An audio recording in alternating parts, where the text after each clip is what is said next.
Ed Brown is a brilliant cook and founder of the Greens restaurant in San Francisco, which is famous for its natural foods cuisine. However, from early on in his career as a cook, he realized that he had a basic problem. No matter what recipes he tried or variations on ingredients, he could not make a biscuit that met his high standards.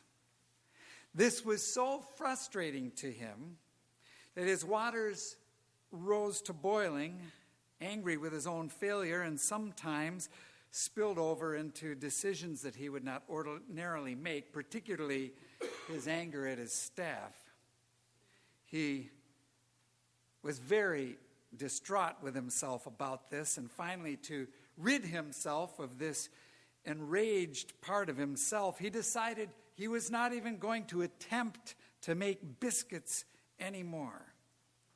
Yes, he was afraid. He had all of these successes, but he was afraid that he was a failure. Perfect love casts out all fear, the writer of 1 John says, for fear has to do with punishment.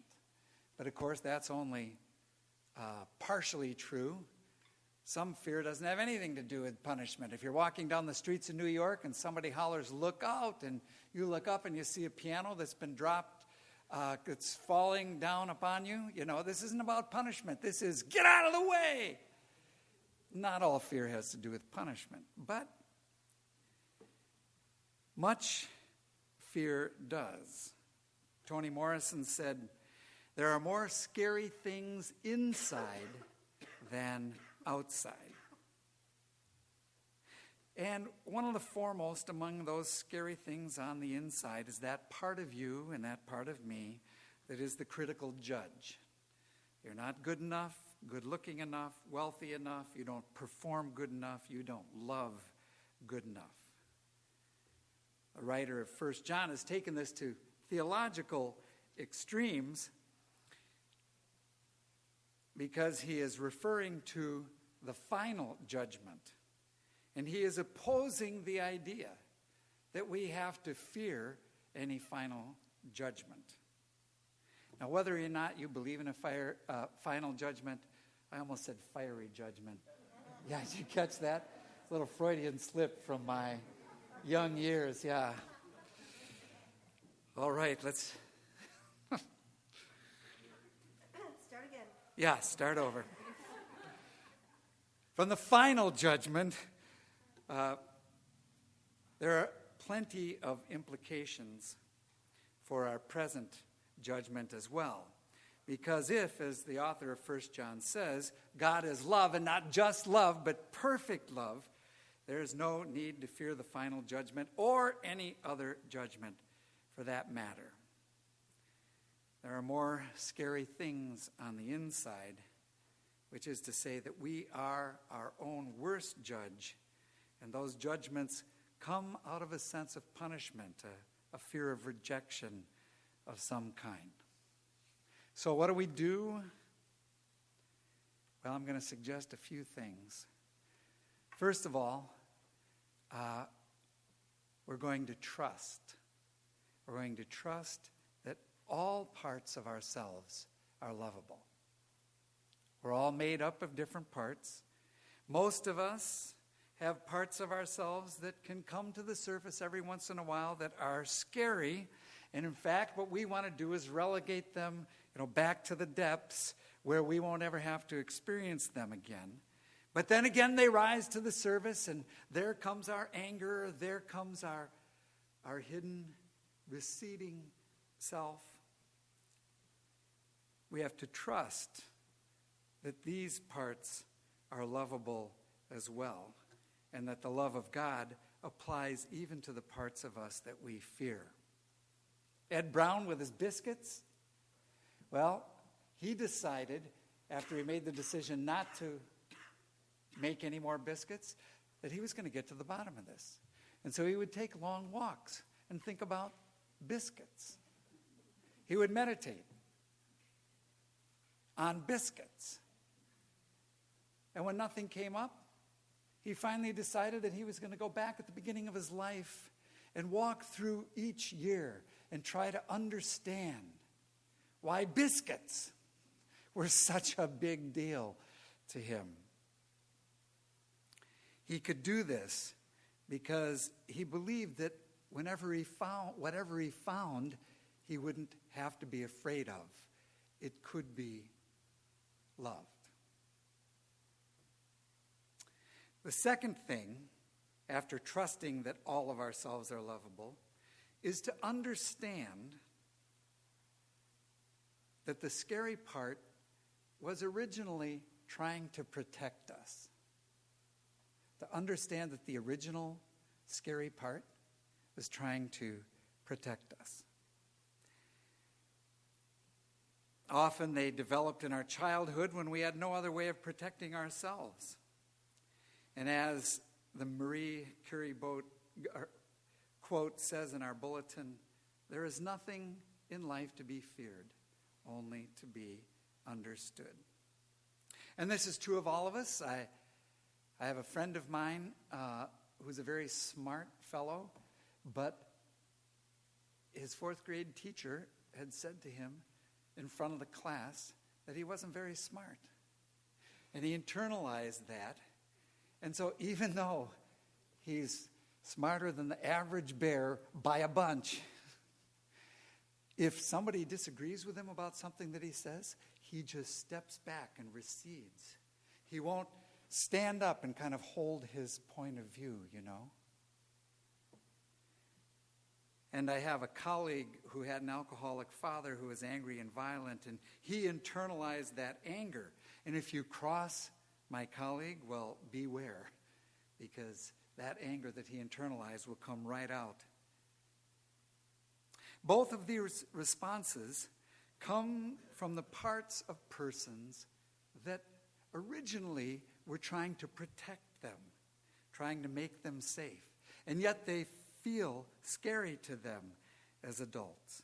But when we understand that that scary part was originally trying to protect, it doesn't have the same kind of power over us. Perfect love casts out all fear. Ed Brown sought to understand his critic, remember, going year by year by year through his life. When he got to 10 years old, this picture came into his head. He's sitting at his kitchen table, and his mother is sitting across from him smiling.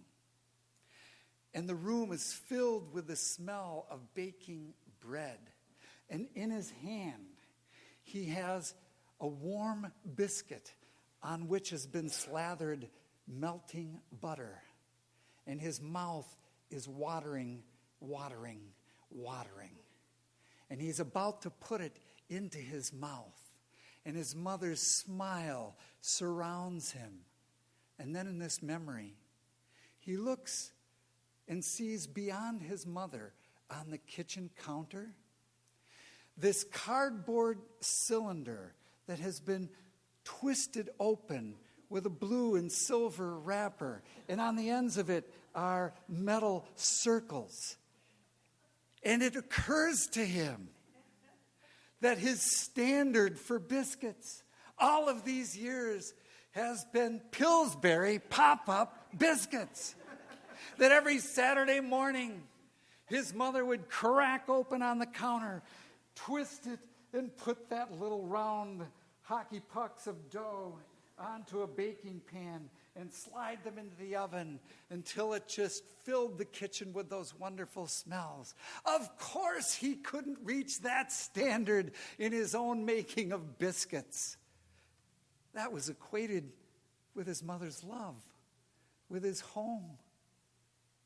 There's no way that you're going to make a biscuit that's going to be better than your mother's love. And so it occurred to him, this comparison thing is not good. I'm going to stop comparing altogether. And he went immediately, and he started making a batch of biscuits. And when it was done, he took it out and he put butter on it. And he said to himself, you know, I understand that I've been trying to protect myself from downgrading my mom's love. But that really has nothing to do with this biscuit right here. I think I'm just going to enjoy it for what it is. And of course he ate it, and it was indeed mouth-wateringly delicious. Trust that all parts of ourselves are lovable. Understand that the scary parts were originally trying to protect us. And just one more thing, and that is, remind yourself over and over again, because these parts will keep coming up. The anger of an alcoholic father, the insult of a fourth grade teacher, they come up. But remember that those scary parts were trying to protect us. And this is what we do every month. We remind ourselves. What we do is we have communion. We come not to a kitchen table. Our mom isn't sitting across from us. And it's not biscuits and milk. It's a little bit of juice and some bread, some crackers. But it's doing the same thing. What it's doing is inviting us to love all parts of ourselves. You can imagine them, whatever parts you have inside of you, coming up to sit at the table. That one that you always get ticked off about because your spouse leaves the socks on the floor and it makes you really... And then there's that part that, when your boss starts to criticize you and you crouch and you want to get very little and hide. And invite all of those parts to the table with you and put your arm around them and let them know how deeply loved they are. Let them know how perfect God's love is for all of you and for all of me.